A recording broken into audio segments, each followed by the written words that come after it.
अब मैं, हे पार्थ लोग, आज जो मैं गीता सुखसागर कहने के लिए जा रहा हूँ, यह 15 अध्याय है।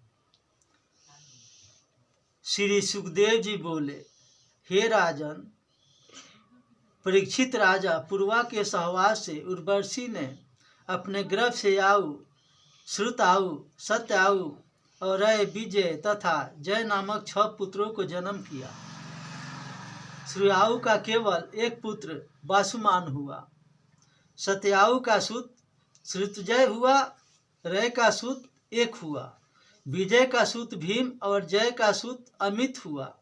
फिर भीम का सूत कंचन हुआ और कंचन का सूत होत्रक हुआ। होत्रक के सूत जहनु नामक ऋषि हुए, जिन्होंने श्री गंगा जी को एक ही में पान कर लिया, यानी गंगा जी को सीधे पी गया। राजसी जहनु के सूत पुरु हुआ तथा पुरु के बालहक नामक सूत्र हुआ। बालह के अजक और अजक के कुश नामक सूत विख्यात हुए। उस कुश के 4 पुत्र कुशाम्भु, तन्य और वसु और कुशनाभ हुए। कुशाम्भु का गांधी नामक पुत्र हुआ। गांधी की एक सत्यवती नामक रूपवंती कन्या भी हुई। ऋषिचक जी ने उसे सत्यवती कन्या को अपने साथ विवाह कर देने के लिए गांधी के पास जाकर के प्रार्थना किया, किंतु गांधी ने उनको अपनी कन्या को अयोग्य समझकर कि ऋषिचक वृद्ध थे।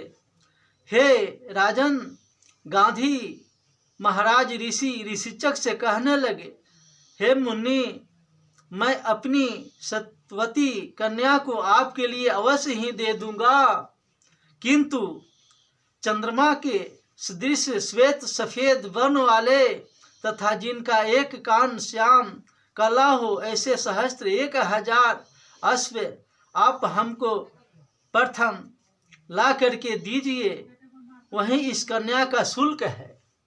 ऐसे सुनकर सिंह गृही ऋषिराज ऋषिचक वरुण लोक में वरुण देव जी के सन्निकट पहुँचे और उनसे 1000 अश्व की याचना की। वरुण ने उनको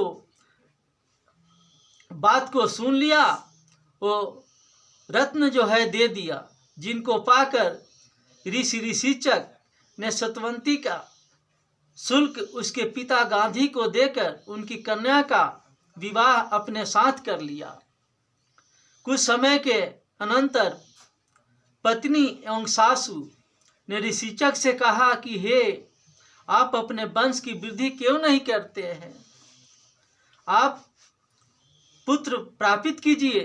तदंतर ऋषिचक अपनी स्त्री के लिए ब्रह्मा मंत्र द्वारा एवं सासू के निमित्त क्षत्रिय मंत्र द्वारा चरुन नामक खीर पकाने लगे। खीर के पकाने के बाद मुनि तो स्नान करने नदी पर चले गए, लेकिन पीछे सासू ने अपने मन में यह विचारा कि मेरी इस खीर से कन्या की खीर संभव है, वो श्रेष्ठ है। अतः उसने कन्या से उसकी खीर मांग ली, और उसके देने में सत्यवती का कोई क्षोभ नहीं हुआ। सत्यवती का माता अति प्रसन्न हुई। इतने में ही मुनिवर स्नान करके लौटे और घर पर आकर वे अपनी स्त्री से कहने लगे, हे प्रिय, तुमने जो खाना चरु उन्हें दे दिया है, यह उत्तम नहीं किया है। उनका चरु जो तुमने ले रखा है, उसके भक्षण से तो तुम्हारा पुत्र क्षत्रिय प्रकृति वाला होगा तथा भाई श्रेष्ठ बुद्धिमान वाला होगा, ब्रह्मज्ञानी ब्राह्मण होगा। अपने पति देव से इस प्रकार सुनकर सत्यवती भय से कांप उठी और पति देव से बोली कि हे महाराज, अब आप इसका शीघ्र उपाय कीजिए तथा मेरे इस कष्ट निवारण करने का उपाय बताइए। ऋषिचक जी बोले, हे प्रिय खैर, तुम्हारा पुत्र तो ऐसा न होगा, परंतु तुम्हारा पौत्र तो ऐसा अवश्य ही होगा, इसमें संदेह नहीं। खीर के प्रभाव से सतवती ने समय प्राप्त होने पर अपने गर्भ से जगदम्बी को प्रकट किया।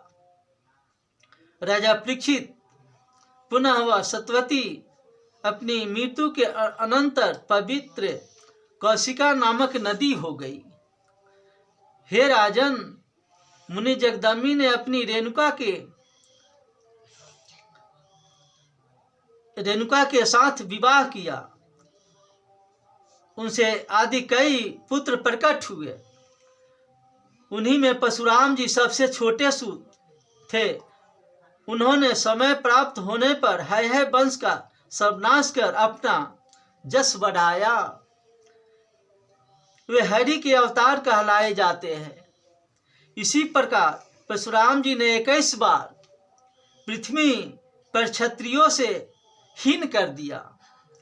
राजा परीक्षित बोले, पूछने लगे, हे मुनि, यह तो बताइए परशुराम जी की क्षत्रिय से इतनी शत्रुता क्यों हुई, जो उन्हें पृथ्वी को 21 बार क्षत्रिहीन किया।